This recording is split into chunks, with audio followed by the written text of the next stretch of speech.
All right, no better time for us to bring in our digital sports reporter, Marcus Graves. That spring game now just 6 days away.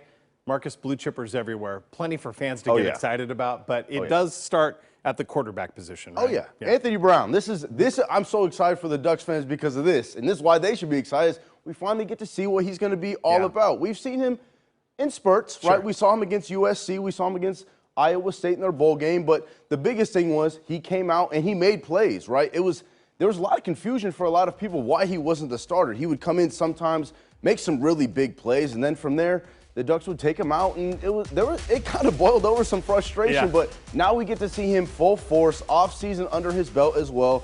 And so now I'm excited for them because this guy, he's the real deal, and they're finally going to see what he can do in full force and not just in little spurts. Okay, speaking of real deal, perhaps the most talented player on the entire roster. KAYVON Thibodeau, some big things obviously in store for him. He's going to be draft eligible after this year.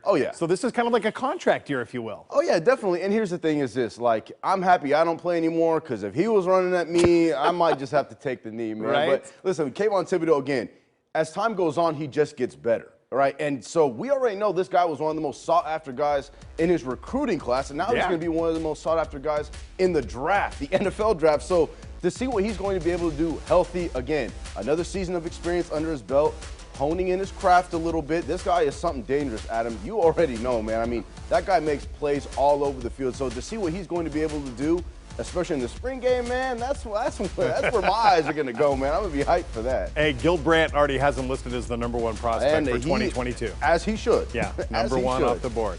All right, everyone excited to see the star-studded recruiting class as well. I mean, again, blue chippers everywhere. Right, and this is the thing is that we keep seeing all the recruiting rankings of Oregon's #1, Oregon's #1, right? And it hasn't really translated into wins. That's because those guys, most of those guys aren't even on campus yet. So now guys are starting to come in like Ty Thompson, 5-star quarterback, like Troy Franklin, another big-time receiver that they got. Those guys are finally in, and now we get to see what these young, talented guys get to do. I mean, we hear about it so much of top recruits, but we haven't seen them yet. So now that we get to see them in the spring game, I can guarantee you those Duck fans are going to be extremely excited about what they're going to be excited about what those young guys can do. Those fellas can ball out. Good stuff. Marcus, as always, thank you. Spring game, by the way, taking place Saturday, May 1st. It's going to be open to limited fans at Autzen Stadium, and it will also